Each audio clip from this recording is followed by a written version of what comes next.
good to see so many familiar faces. Do we have any guests today? Anybody? Okay, just members, that's fine. Anybody, any new members? We have a new member. Stand up and say hi. Hello. What's your name? My name's Matt Gill. I work with Kim, Commander Kim Marks, who's my boss, and I'm happy to be here. Well, welcome, Matt. We're glad to have you here. Couple of announcements. Vox entries are due today. In case you didn't notice, there is a table outside to receive Vox entries. We've already gotten some great entries. Archer Malmo's entered, Running Ponies entered. I've heard Baptist entries are coming, Youth Villages, all kinds of great entries are coming. So please, you still have time. We're gonna do entry taken right after this luncheon. We'll also do entries taken tonight at Booksellers of Laurelwood from 5 to 7. And then there's one more chance. Your last chance is next Thursday from 5 to 7 at Booksellers of Laurelwood also. So guidelines can be found on our website. Also, what would Vox entries be without the Vox Awards ceremony? So we are having a cocktail party this year at the Dixon Gallery and Gardens on May 20th from 6 to 8. We're gonna have a lot of good food, great time, great people, so please mark your calendars. Where you can find all of these announcements is our Facebook page. Please make sure you like us on Facebook. You'll get to see everything that we're doing and all the fun memes that we put together for every day just for your enjoyment. So please like us on Facebook. And one last final announcement. How many U of M alums do we have in here? Anybody? Okay, a couple. Dr. Rick Fisher, longtime University of Memphis professor, is retiring next month, and we are honored to present him with the PRSA Lifetime Achievement Award next month. So please make plans to attend. We'll be doing that presentation in addition to our regular speaker. Speaking of speakers, Glenn Thomas is the Senior Manager of Strategic Communications and Community Outreach for the Memphis and Shelby County Airport Authority, and that is a mouthful to say. I dare you to try it. But he has graciously agreed to come and share what's going on with the airport and the communication strategy. As PR people, I'm sure we're all in and out of there every single week, so I look forward to hearing what he has to say. So without further ado, Glenn Thomas.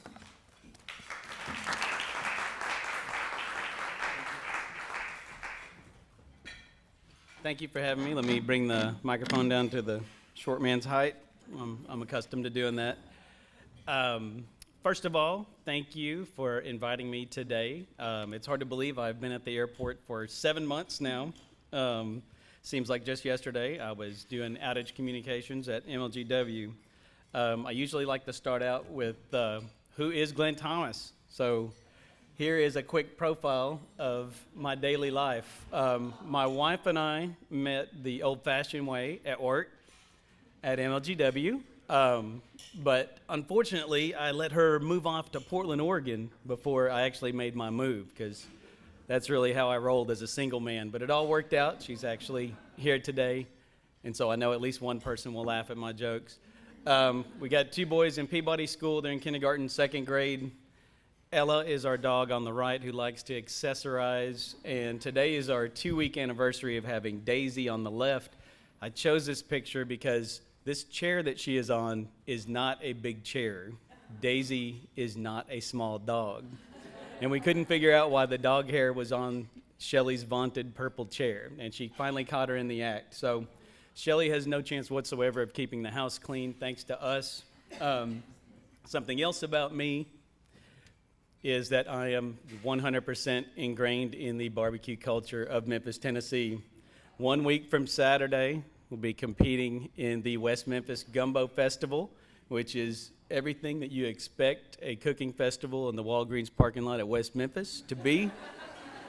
But we are the defending 4th place Gumbo, former 2-time wing champions. The week after that, Game of Bones will make its debut at the Southern Wing Festival downtown. Come by, I'll feed you wings. They're hot. I'm not responsible for what happens after. Also part of the Pit and the Pigulum barbecue team. We're have the 2nd longest tenure of any barbecue team down at Memphis MA. No, I was not there for the first year, but and also with the Lords of the Rigatoni Italian Fest team. We have a fellow team member in the crowd as well. And I make my own hot sauce. So that's my hobby when I'm not working for beleaguered government organizations and trying to keep up with my wife, kids, dog, etc. So today I thought I would share a little bit about my career change and what we've done at the airport. I went to school at Arkansas State University, and I've been doing the PR marketing communications thing for over 22 years. I worked at MLGW since 1999 and left in September to join the airport. You heard my extremely long title that if you actually asked me to write it down, I don't think I could. So we often refer to me as the PIO, there at the airport, Public Information Officer. This was a newly created position, so I'm starting from the ground up, responsible for internal, external communications, media relations, the website, and social media, among other things. Also customer service, which is probably not what you think. Customer service at the airport really, for the airport authority, entails a group of volunteers that we have that are mostly retired pilots, retired flight attendants that volunteer in the airport, help people at the information booth. They're also trying to fatten me up like Hansel and Gretel every time I go down there. They're like, oh, hey, we've got a little potluck today. So it's kind of like having, 20 grandmas and grandpas there. So I love working with them. You can advance. So my airport transition, why did I change jobs? I really was not planning on doing that. I had a friend tell me that the airport was looking for a PIO, and I only had mild interest at that point. Again, I had 14 years in at MLGW. It's something I knew and knew well and was happy there. But then I looked at the job description when they posted it, and I was like, I do just about all of this stuff, so it's probably worth throwing my hat in the ring. I got an interview. I talked to the people there, and the more I learned, the more I was interested. Something else for those of you job seekers, one thing I did was, in addition to the usual resume portfolio kind of stuff, I took a PowerPoint presentation, put it together, just about 10 pages, had it bound, and really hit on the different aspects of the critical job responsibilities at the airport. Also had, pictures of me, wife, kids, dog, who I was as a person, but also how in bullet point format, quick, succinct information, how I was a good fit for the job. I still remember when Shelly, my wife, was at Kinko's about to get that printed. She's like, it's like $116. I was like, $116. And she said, if you don't get this job, you're always going to wonder if that would have been the edge. And sure enough, that little dossier is not why I got the job, but I've had a couple of people, it was a panel interview, 7 people interviewed me, and several of them told me that was, further evidence that I was the right guy for the job. So my advice for job seekers is always go the extra mile and make yourself stand out. I remember at MLGW, when we would we'd have a job opening, we'd get about 200 resumes. So you got to do something to stand out. So it is worth $116 for the rest of your career. My wife was right. So moving into what the airport was facing, I did a lot of research on the airport before I interviewed, learned about it. I pretty much had the everyman's viewpoint of the airport, knew Delta was leaving and all that stuff, knew they were getting beat up in the press. So one of the things that Memphis is in transition about, of course, we lost the Delta hub, so we've had an overall reduction of flights. The flights that we lost were transfer flights. Those are people connecting through Memphis on their way to their ultimate destination. And we are transitioning from being a transfer airport, which was the hub, to what they call an origin and destination airport. Before, with the hub, about 80%, 70 to 80% of our traffic was those transfer passengers.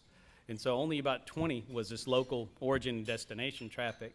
Now that's flipped because we've lost those transfer flights. Now people coming and going, that's our focus. So that is the transition. Obviously, public perception has not been great. There hasn't been a strong communications presence from the airport to tell their side of things and talk about planning, strategic messaging, that kind of thing.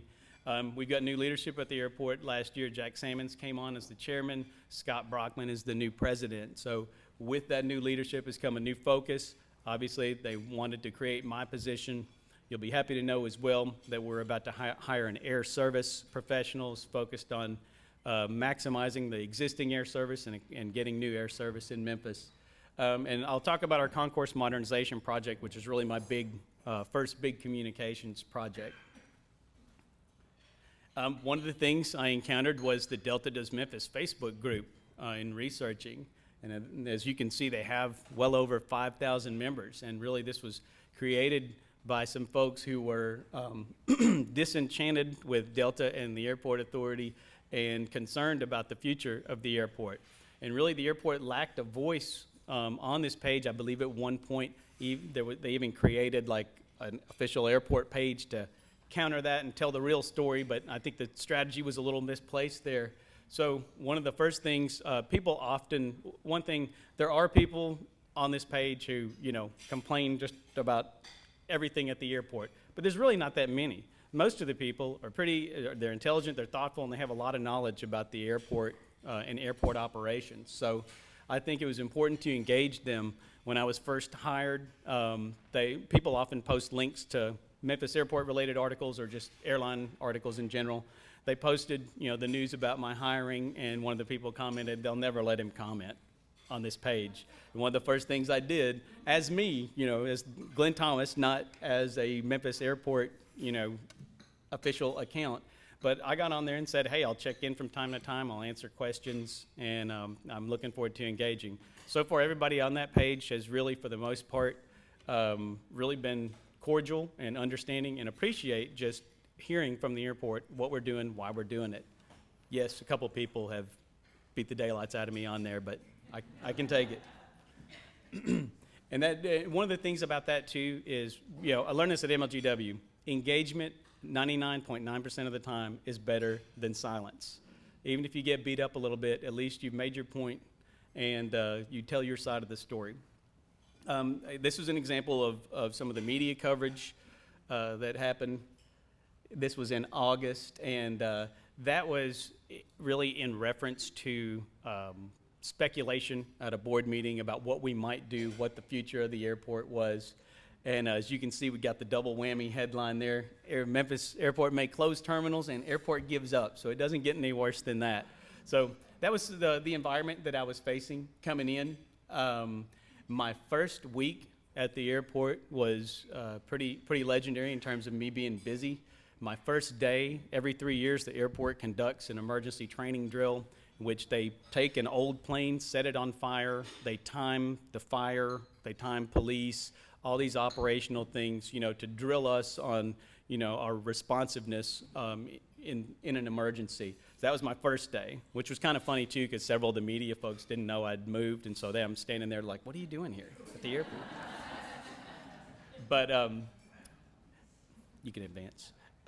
Second day, all-day management retreat, and the fourth day, on Thursday, there was a world-class tour, which is something I encourage all of you to go on. It's a half-day tour of the airport and FedEx, very informative. But at any rate, I got to my desk, I think, my second week. And so one of the first things I did is look at, what kind of communications do we have? And so there wasn't a real strong focus strategy for our communications. Employee communications was lacking. So that's what I worked on first. Inform the employees. Make sure that they know what's going on. If an escalator's down, why, when it's going to be back up. Share media stories with them. If there are media stories about the airport, send it out. This is stuff I did at MLGW, so I carried it over. I carried over my media relationships. That was a big selling point in getting hired, that I had really good relationships with the local reporters. Carried those over. Customer service, I mentioned my grandmas and grandpas that are trying to fatten me up. They are the eyes and ears out there in the airport in the middle of things. They're the ones that get asked questions. So get feedback from them. What are people asking about? Where are we falling short? What do we need to get out there? And one of my jobs was establishing social media channels. And as if you've tracked us, I didn't do that immediately. It took me several months to work up the gumption to do that. But that was all part of strategy. And of course, the first major communications task was our concourse modernization, where we've planned to consolidate the airlines into one concourse and actually make that concourse wider, taller, brighter, happier, smiles everywhere. But that also carried the risk of the airport gives up kind of stuff, because it did involve eliminating parts of the other concourses. So I wanted to share some interesting stuff that I've learned at the airport, which should give you some optimism for our future. And I'm also going to get a drink of water because I'm informal about these things. We are the second largest cargo airport in the world, and we all know that's because of FedEx. And we are right behind Hong Kong. It would not surprise me at all if we pass them again next year. And actually, the top slide and the bottom slide are related. U of M did a study that revealed that the airport has an economic impact of $23.3 billion on the local economy. Obviously, FedEx is a huge part of that. To illustrate how much FedEx is a beneficiary, or we are a beneficiary of FedEx's business here, they increased their cargo last year, and our landed weight is actually going to increase this year despite the loss of all those passenger flights. When you see other cities that are losing hubs like Cleveland, et cetera, they don't have a FedEx to fall back on. They are a huge backbone of our business community. We are not funded by local taxes. That is, some people think that we are. We are not. We are self-funded. And at the Airport Authority, this was something that I had to get used to because at MLGW, we pretty much owned all those utility processes. So we could comment on them. Our employees were our employees. At the airport, we've got 300 Airport Authority employees, but there's about 4,300 employees at the airport. There are different entities there. The airlines, the FAA is responsible for the control tower, air traffic control. TSA is responsible for those security checkpoints. We actually have an airport, we have our own police department there at the airport. We have our own fire department there. The concessionaires are not Airport Authority employees. So you mix all that up together, and you have these different responsibilities. Like the airlines are responsible for baggage. They're responsible for scheduling. So you can't call the Airport Authority and get your flight rescheduled.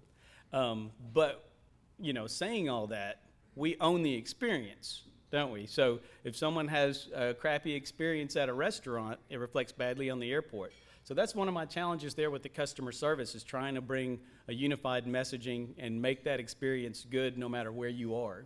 And it's challenging. I don't have all the answers to that. Something people may not realize too is that there are 3 airports here in town. There are a couple of general aviation airports. There is General DeWitt, Spain, which is near downtown, and in Millington we have Charles Baker Airport. Obviously Memphis International gets all the press, but there are 3 airports here in town that are managed by the Airport Authority. The good news, the airport is very strong financially. We have been reducing long-term debt for many years, and that is going to continue. In a couple years, we have a lot more long-term debt coming off the books. Cargo, as I mentioned, is increasing, and I mentioned that we are transitioning to an origin and destination airport. Our O&D traffic has increased 20,000 at the end of last year, and it's increased by 60,000 in the fiscal year, which runs from June to July. That is good news. Obviously, passenger count is way down, but that is good news that more people are coming to and from Memphis, and I think these airlines that I've listed down here at the bottom are a big part of that, especially Southwest.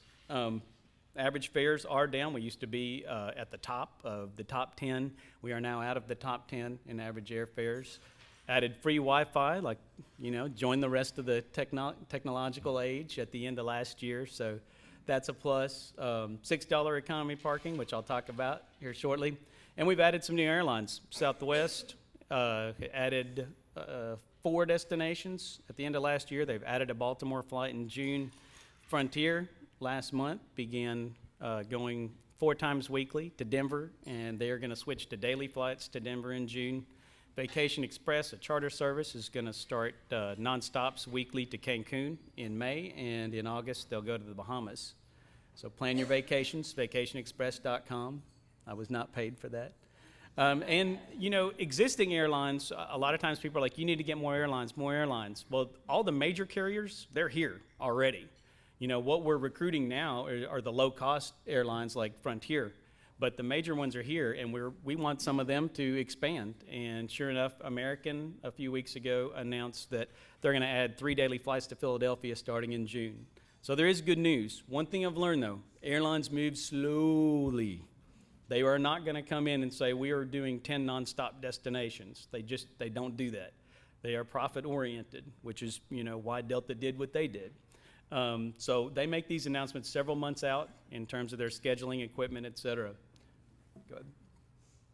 I wanted to spend a couple minutes on the Ground Transportation Center because one of the criticisms I would hear is, why did you spend all the taxpayer money on that big parking garage if all your flights are gone? Okay, now what's wrong with that statement?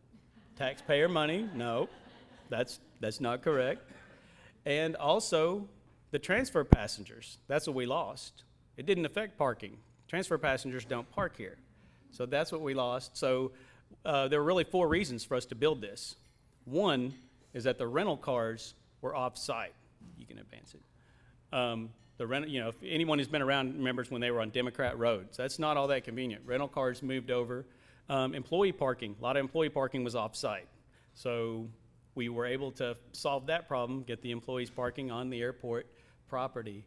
Also, a third thing, obviously, it's revenue for us. We need more revenue. We've lost some of those passengers, and that helps. And last, the most important thing is it allows you to park there at the airport on site for $6 a day if you choose economy. Closer to the airport, more it costs. But and this gives you an idea of how we paid for it. The overall price tag, pretty high, I believe is $114 million. I took college algebra twice, so. On every airline ticket, there is a federal tax. Every time you buy an airline ticket, there's a federal tax, goes to a federal government, and they will distribute grants to various airports for construction projects. This was part of that. There is a fuel tax that all the airlines have to pay based on their fuel consumption. That goes to Tennessee. Tennessee distributes that equally throughout airports in Tennessee, and you can also get grants for construction projects. So you can see that made up about half of the total cost. The rental cars kicked in a lot, huge benefit for them. We used capital funds, and we only had to go outside to borrow about $3.2 million. And if you look at that graph, that red line there, in order to break even, we needed to have about 54 more parkers per month to meet our costs. As you can see, usage has far exceeded that, well over 1,400, especially during the holidays. So parking garage is doing well. Go ahead. One of the things that I said that I had to do was establish our social media presence. And part of that was really looking at other airports. Who does Twitter and Facebook well? And believe it or not, Akron-Canton, Ohio, has a fabulous social media presence. And they do selfie contests, and when the Memphis airport grows up, we want to be like Akron-Canton. Also for crisis management, the end of last year, the shooting in LA, LAX made Twitter their official media, spokesperson, because they said they were getting like 500-600 calls an hour. No way they could, make all those interview requests happen. So their official word came through Twitter. I didn't include it up here, but San Francisco, SFO, Fly SFO is their handle, did a great job during the Asiana crash last summer in not only updating people, but I mentioned there are so many entities involved at an airport. For example, if there's a plane crash, the NTSB, the federal agency, takes over the investigation. The airport can no longer comment on it at a certain point. But they did a really nice job of a public handoff to NTSB and pointing to their site and their Twitter feed so that people could get that information. Go ahead. So I looked at what other airports are doing well. Okay, why do I have this craptastic website put up here? Well, one of the things I did was I wanted branding, consistent branding across all channels. And that's tough because airports getting into it late in the game. So someone's got MemFly over here, someone's got the Instagram, someone's got this. But Fly Memphis was available on just about every platform except website domain and Twitter. This guy owned both of them. So I'll never forget calling him up. I got his voicemail, had our director of IT sitting in there with me. And I hung up the phone. I was like, watch, he's going to call us back in like 5 minutes. And you can tell, this website is very poorly done. He has a long list of airport domain names that he's bought up. So he did. He called me back before Jarrett could even get up and leave the office. He calls, and He starts in with, now look, I'm not just somebody that buys up domains and sells them to people. And then he actually used this analogy. I'm not the guy that comes and washes your window at the stoplight, then asks you for a tip. And which, of course, he was exactly that. And he's sitting there making money, but I had no idea what to expect. You know, I was thinking, is he going to ask us for $20,000 or something? You know, I don't really have a budget. But this was the only hurdle to us and a consistent brand throughout our digital offerings. And so he brings it up, $1,000. So I was like, okay, send the invoice. So long story short, $1,000 for a permanent brand, it's worth it. But I had no idea what he was gonna ask. Go ahead. Also, as I had to go through about 10 minutes of him talking about how he was trying to make airports better. One of the reasons that I like working at the airport is I have people who, have the understanding. As he went on and on and on, I just wrote one word, begins with B, ends in T, refers to bovine excrement. And I just held it up for Jared, and he gave me the thumbs up. So we're on track. You got to have a sense of humor in this business. But anyways, it all worked out. So when we launched, I did that very strategically. I nailed down like all the social media handles that I could. The only one that's a little bit different, Fly Memphis Video, is our YouTube account. I couldn't secure Fly Memphis for that. But when I launched, we sent out a press release. I had already made a list of key local influencers, shakers and movers in the Twitter sphere, and others who I wanted to make sure we follow, other airports, other entities, make sure that we get plenty of buzz for this, build some sort of base audience. And so it worked out well. And the one thing I didn't do is I didn't turn off that notification you get whenever you get a new follower. So that first day is like, but our launch went pretty well. The media covered it. Several of them did stories. And we got some pretty good press, good coverage, and really, more importantly, established some good connections. Go ahead. So a big decision was, what are we going to launch? And I finally decided Twitter and Facebook. Did a YouTube page as well. Didn't really promote it because we just got a couple of videos on there that I'll get to here shortly. But I decided on both of those after talking to Nashville. They were very helpful. They launched their social media last year. They did the same. Coming from MLGW, I was used to a lot of traffic, a lot of interaction. And frankly, with all my responsibilities, I'm essentially a one-man band. I was worried about keeping up with it. And the last thing you want to do is launch something like that and then don't properly engage and no one ever comes back. So Nashville put me at ease in terms of the buzz, the traffic is not overwhelming, and it hasn't been. So some of the things that we've promoted so far, if we've had flight delays, a lot of times I will promote flight specials if they relate to people here in Memphis. Just let people know, hey, here's a coupon, here's a, Southwest is running a sale, and show our people at work. So when we had the mini ice storms that we had this winter, our folks get out there and make sure that the runways are clear of ice. I asked operations, get me a few pictures, even if it's iPhone. And they did that, and I turned around and posted that on our Facebook page. You can see it here on the left. And a lot of the media took it and ran with it. They're looking for content. They're looking for visuals. So one, it reflects well on our employees, that we showed them hard at work, keeping the runways clear. And two is, it's a layup for the media. All they had to do is, I gave them the stats of the de-icing trucks and how many gallons of this, and they did a story about it, ran the photos. So far, so good. Now, the reason I launched social media 1 week before this announcement was clear. Again, I told you I wanted to build that base audience, at least even if it's a few hundred people. One of the first big meetings I had was being told about what they called our terminal utilization project, where we're revamping the airport. So I was like, terminal utilization, anybody can utilize anything. Why don't we call it optimization? So conversation back and forth. Keep in mind I work with a lot of engineers, so this was a lot of back and forth discussion between PR and engineering speak. So we finally settled on concourse modernization. You'll probably see terminal modernization in here as well. But it involves completely reinventing the airport. Big announcement. You don't want it to go wrong in terms of media strategy. So I launched that social media because I knew there was going to be a lot of buzz on social media when we made the announcement. Wanted to be able to respond to questions, answer reporters' questions on Twitter, et cetera. So we made the official announcement to our board on February 20th. And again, you know, the messaging was very crucial. Go ahead.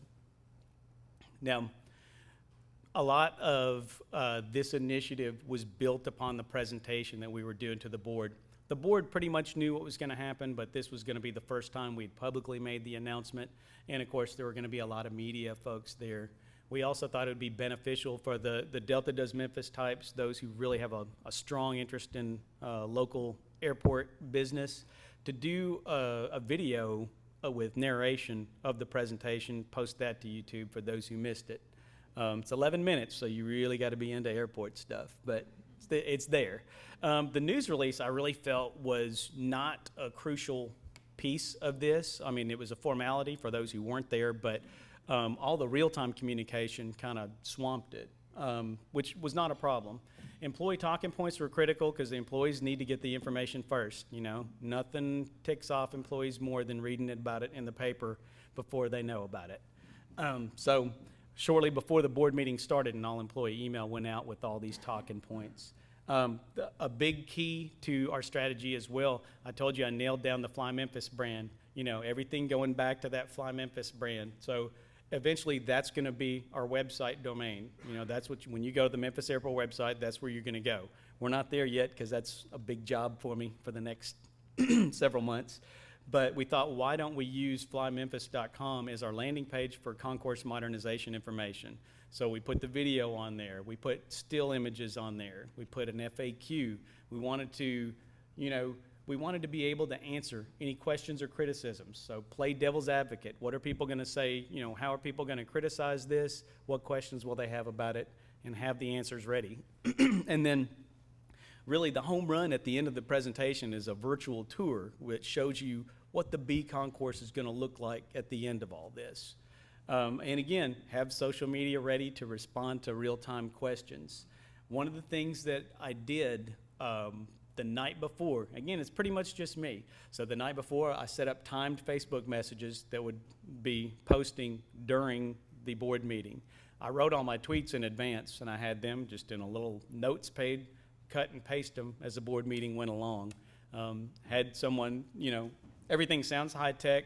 I also had the woman who has the office next to me go into my office and hit enter and send out the news release as the board meeting started. So sometimes the old-fashioned way still works too.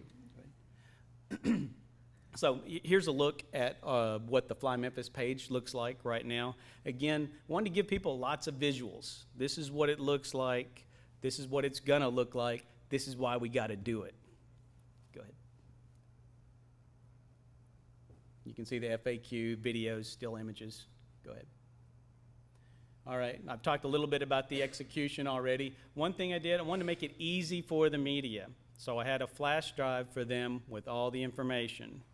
And I know you guys can relate. Staying up late at the office, getting all this stuff lined up, losing sleep, all that good stuff. Get those flash drives loaded. And if you've ever had to deal with music licensing, we were working to get Booker T and the MG's Green Onions. And there are all these levels of licensing you can get. You can play it in the board. What we ended up getting was you could play it at the board meeting, but you can't put it on YouTube. Thought we had YouTube clearance, so I had all that stuff loaded on the flash drives. About 5:30, I get the news that no, we don't have that license yet, so we can't put it on YouTube. So we go back and redo all the flash drives, and I know all of you have had that Murphy's Law kind of stuff happen. So anyways, the video version of the presentation I thought ended up turning out really good. PowerPoint now makes it really easy to do that kind of stuff. It was my first experience in quite some time to create the PowerPoint video. I mentioned, I think I've covered just about all of this ground.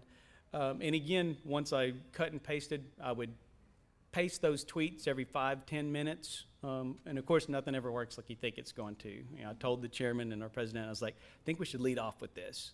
So of course, they did not. They led off with other business. 20 minutes in, and I've got these tweets going out, and I was like, sweating. But the main thing is, you know, there's reporters in there in the board meeting. They're tweeting, they're writing their story, you know, it's a race. And I wanted to make sure that we, even if it was 10 seconds that we got ahead with the official message. Go ahead. And it was a challenge. Again, employees first. Got to get that information to them first. Make sure you answer their questions. Make sure everything is tying into that Fly Memphis brand that we're trying to build. Know what people are going to say, what, good and bad. And one of the things we did in the presentation, my strategy for this was talk about, here's our current situation. Airport is built for hub operations. We're no longer a hub. Doesn't make sense to continue down this road. And what I did was list each audience, passengers, the airport authority, the airlines, the retailers, hugely impacted by the loss of the hub. And when I say, food, beverage, retail, because if you're way out on C, you're not really getting that passenger traffic anymore. Some of them have gone out of business. Bringing them all into B makes sense. So what I did is I presented the problems that the current situation presents for each audience.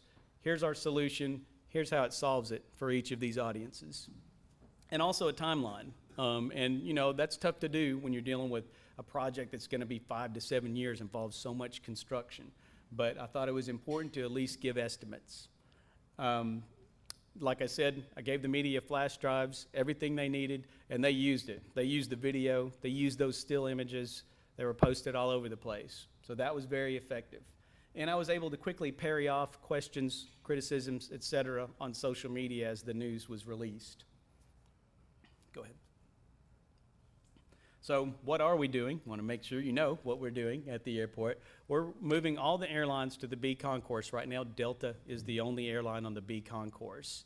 We're also going to, all the retailers are going to be on B, and we're going to remove the ends of A and C, and I'll talk to you a little bit about that next. And we're going to close A and C. However, we are retaining large portions of A and C should we need them in the future, including airline gates. Right now, we need about 22 gates, and we'll have over 60 at our disposal. We do feel the way the airline industry is contracting, they're removing hubs. We doubt that we're ever going to be a hub again because it's just not, the airlines aren't moving that way. For example, American and US Air are merging, so they probably need less hubs. United just removed their hub in Cleveland. However, we could still accommodate a hub if we got one. We have enough gates. So that was an important message, because when you hear, airport's tearing down terminals, concourses, giving up. That's not the case. So, and also, we're moving everything to B, but we're going to make B a whole lot more pleasant to come through. We're going to double the size, essentially, of the corridors, and we're going to double the gate areas where you wait to board your plane, and we're going to raise the ceilings, add more natural lighting, windows. It's going to look good. And then we're going to add flight information displays. Right now, we've got a whole bunch of Delta-owned flight information displays that have their own. A few of the other airlines have their own in their area, but after this is over, and this is going to be within the next year, you're going to see all these flight information displays that have every airline, every flight posted for you. Much more convenient. So one of the things, again, we latched onto, the most controversial part of this is going to be eliminating those ends of A and C. So we got to explain visually how A and C present a problem in the current state. Back when Delta was a hub, they had a synchronized way of bringing in their aircraft and bringing it out. So there wasn't really much conflict. Now things are a little more sporadic. So you got people on A and C. A is on the left, C is on the right. You've got people on A and C now who, if you say, will you move to this outer area of the Y, and they say no, because someone backing out of A could block me, and I might have to wait, causing a flight delay. Plus, the end of the A and C itself creates some traffic blockage potentially. And so, that's why we had this slide. So you can go to the next slide. We wanted to show people visually, here's what it looks like without the ends. Those blue areas are the existing A and C. We're not knocking out all of A and C. There's still plenty left, okay? But it shows how it frees up basically the driveways for the aircraft. We've got plenty of gates to accommodate all airlines there. That was an important part of this. So anytime you tear something down, you want to make sure you have a good reason for it. Go ahead. So in the end, at the end of this presentation, I said we showed the virtual video, shows what the final look is going to be. You can go to flymemphis.com and take the virtual tour. And we also provided these visuals like that. That's what your B concourse is going to look like.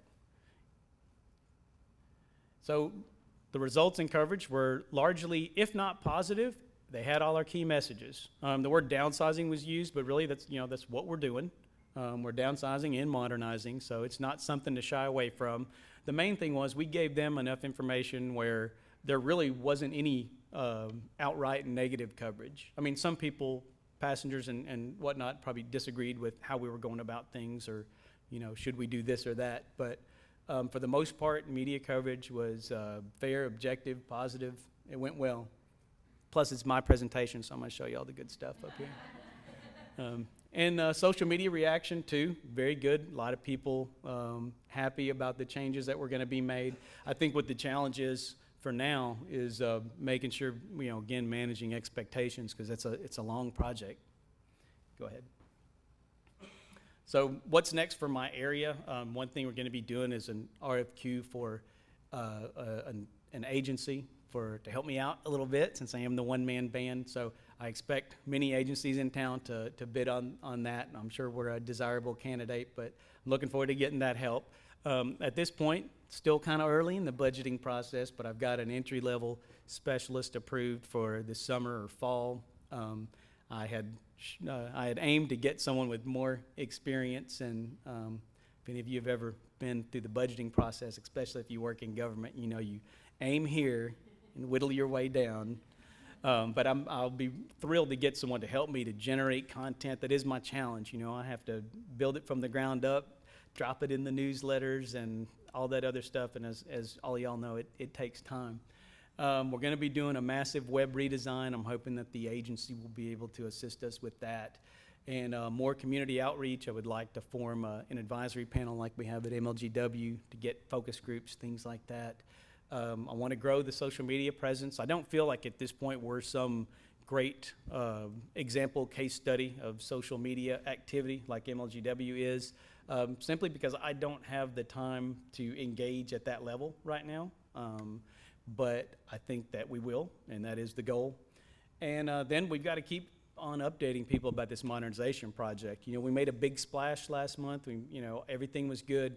But what happens, in a couple of years? People get restless. I'll never forget Hurricane Elvis in 2003. My boss at the time, Mark Heiberger, told me, it hit and we had a zillion people out. He was like, I'm going to tell you what's going to happen here.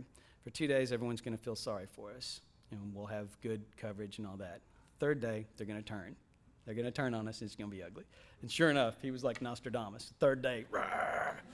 So it's not quite that dramatic, but, we've got to keep people updated. One of the first things I did after this announcement the next week, post an aerial photo of what we call our apron project, which you saw the Y shape, the little driveways on each side of those. We've got to replace the concrete on each one of those. There's 3 sections. One's done. One will be done this year. Next one will be done in 2015. And that has to happen before the airlines can start moving. And that was a project that started, before the modernization. But I showed a picture of that with arrows. This is finished 2014, 2015. This is the first step. And so as we take other steps, we're going to have to update people. That's it. Just like that, I will take questions. I've got my contact information up here. That's my personal Twitter account. I'll bore you to tears. I don't really tweet that much, except for, about food or something my kid says. So you have been duly warned. So I'm happy to take questions, or if not, send you on your way. I hope I didn't go over. I didn't look at the time. All right. Well, thank you for having me. I've got business cards out here on the table. If you guys want to take one, contact me later. I appreciate it.